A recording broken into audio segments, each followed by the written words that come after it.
Hello everybody, and welcome to my little shop here. Another episode of Stockman Originals. So happy to have you with us.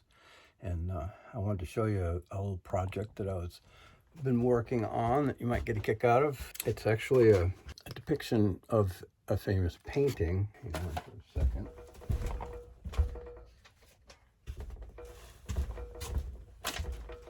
Francesco Vinea's Fortune Teller is the name of the painting, and several people have made these wonderful little wood carvings.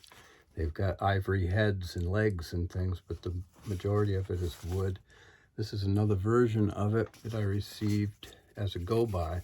I was sent this set, and one thing you might notice right off the bat is that this figure back here is missing a head, and part of her neckline is destroyed, missing. There is a number of other broken things or missing things from the scene, and so I'm going to try and restore it, and I'm just about done, so I've got something I could show you at least.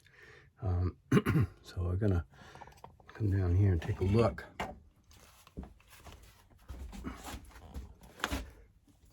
So first off, I've redone the head on this poor waitress who's so long had no head, and I got it fitted in real nice, and she came out kind of cute.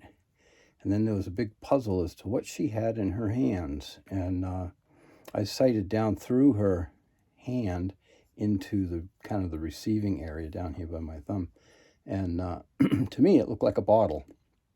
And so I turned this bottle this morning out of a piece of cow horn, and it came out pretty good. And when I finally fitted it into her grasp there, it just almost clicked into place. And though it turns, it'll never come out. It literally clicked in. So that was a success.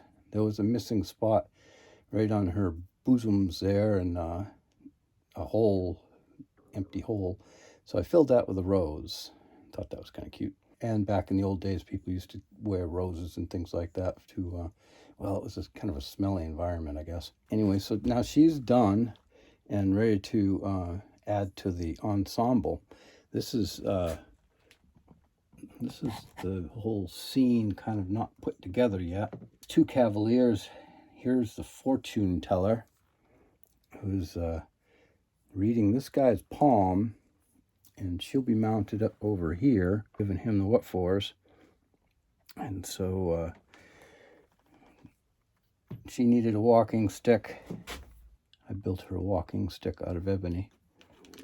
See, this guy here, his arm was broken, his goblet was broken, he was missing bows on his pantaloons. Pretty much that was all.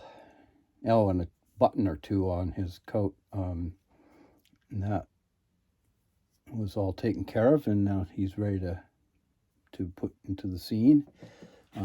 This fellow here, he's like the star of the show, I guess. He was missing a sword. His bandolier frog that holds his sword was missing, and the buckle was destroyed. And the original buckle was ivory, and I thought, well, I'm going to make one out of silver because it will outlast that, and won't take away from the scene at all. He's also, you can't see maybe, but down here in the shadows is a cane. I built him a little cane. I wanted to show you again that sword. I'll turn him around because I'm rather proud of it. I made the scabbard out of ebony, and then I put an ivory tip for a drag or whatever on his scabbard, and then had to carve the hilt for it as well. And I believe he had a missing button too, so I fixed all that, and then we've got the table kind of set here. It needed stuff. The bottle that I needed to turn a new bottle for there. I did a loaf of bread. Came with a plate, but the plate was empty, so I made a wedge of cheese for that. So all in all, aside from placing some more cards around the scene and another die, which interestingly enough, of the 2 die that are on the table right now, if you can see them at all, let's see right there, yeah, one of them's done correctly and the other one isn't. And by correctly, I mean opposite sides of a dice should each opposite side, there's 3, should add up to 7. And one of them's done that way and the other one's just like, whatever.